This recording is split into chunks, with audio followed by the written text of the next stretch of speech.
serpent is always a very challenging movement. And even my serpent has sort of evolved as I watch the more skilled practitioners online do it. And one of the things you want to take advantage of is when you have your hook hand up, do not duck this early. You're here, you get down on this leg, and then you're here, and you are open, still open this position, so you're still centered. This is one part here, this is part here, but you're still here and here, centered, okay? You don't want to drop it down and then start to do this, okay? You come from this, here, open.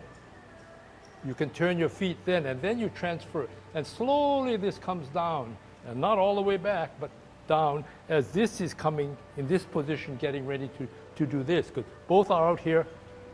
You're going to be doing this, yeah? Okay, so try not to get this hand up, down too early. This is one that helps you with your centering. Centered again, see? The ends of the balance help you. Another one is just generally, when you do your Tai Chi, you're trying to move energy, but you're trying to bring back energy and put it back out. So just as you should be sitting back, which is hard to do, when you let go, come all the way out. You don't have to straighten your leg, but make sure that when you've released it to the fullest you can in terms of how much energy you think you can deliver and expel or push out, and yet maintain your balance. Otherwise, you sell yourself short of your exercise. You sort of just do one of these things and one of these things, and the leg is bent. You haven't expelled all the energy out from this position to this position. You sort of leave a little bit back here. You could still be coming forward. Turn around, collect, come back, come out. Don't be afraid. Some people just sort of stay back here. You don't want to be this way. You don't want to be this way. You want to be at the optimum, full extent of energy dispensation or delivery. Just as when you come back, full collection of your energy, not only just come back, sit down. Okay? To get into Serpent, we know that the strictest part is that if we put our right heel on the cross section of 4 blocks, can you do that with me?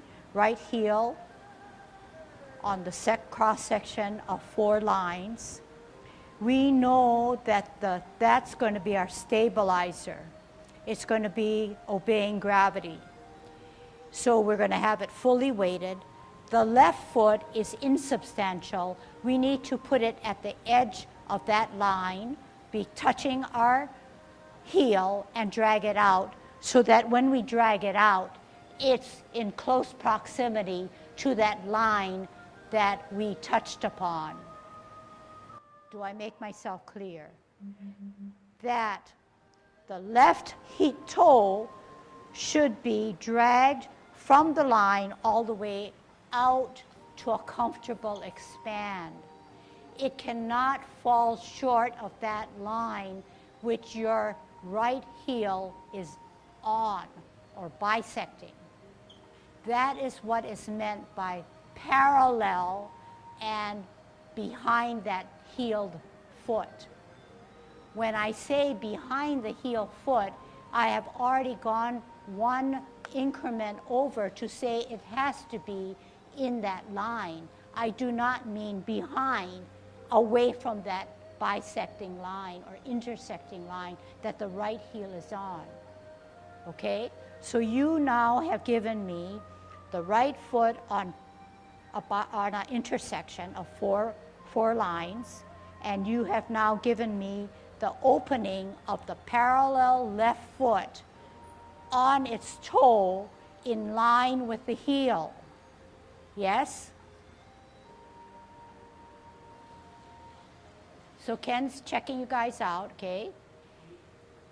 So to leave that alone and just address the feet, we said the right foot is weighted.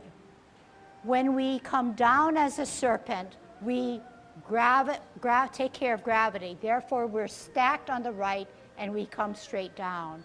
As a result of giving the weight to the right, the left foot now bears some weight.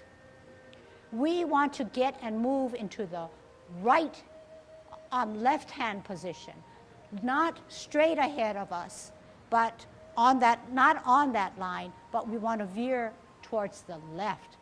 So now, weight is still on the right. We're going to pivot on our left heel to veer towards the left. Okay? So if you're in this angle of the door rather than the clock wall, the right foot is now moved to a 45. The positioning and weight of this stance is usually going to be 50-50 or slightly 60 in the front once we make this movement. Then we're going to shift our weight and come up as a golden cockerel. When our toe comes down, we have already figured out that when we spin around to do the serpent the other way, the toe will be behind the planted left heel. So we're going to turn and we're going to say, yeah, that's about right. You know, it's not like we're not going to be able to do a serpent, but we do not want it far away from that left heel. So we can just, nobody has to watch, you could just drag it back and you say, it's approximately, okay? Now you don't want it too far outreach because then we cannot stack ourselves. We'll be split somewhere here. Therefore, the span in which you do it should be comfortable, but not small because then we cannot turn our hips and waist and safely turn our knee. So here again, our weight is on our left. It's stacked. Therefore, if it's stacked, all our weight bears down. When we come down, this foot comes down, this insubstantial.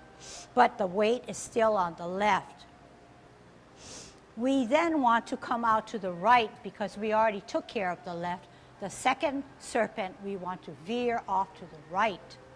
So how do we do that? We have this here, we come out, we come down, we're still stacked. We pivot on our heel of the insubstantial and make that turn towards the right. Our left foot now takes that 45 because it moved along with us. We then extend out and then we shift our weight and come up. Okay? Then when you take that right heel, you put it on an L stance. You don't want to do something close in the same plane because then maiden can then turn her knee to shuttle left. You want to sit back. So we said we are stacked on our right and we're coming out parallel. Our hands help us. The right hook is higher. The left hand is closer to our chest. It's like it's our shoulder.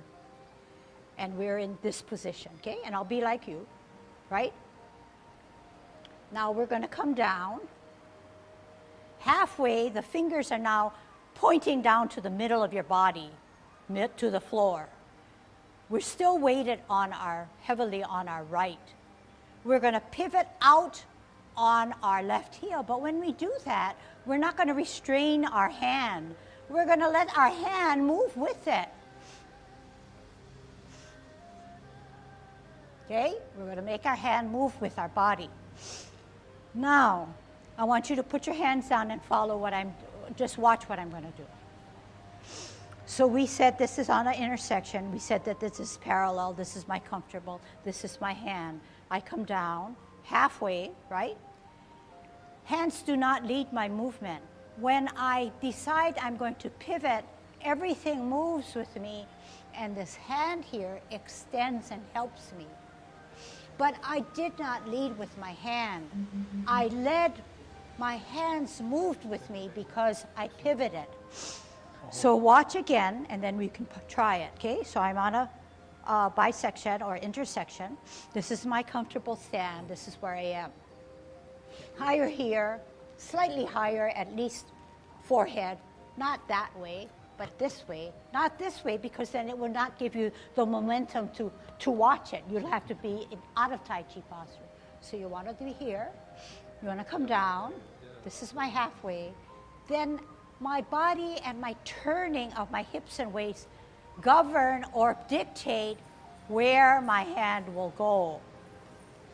And this helps me with my balance because I'm spread out this way.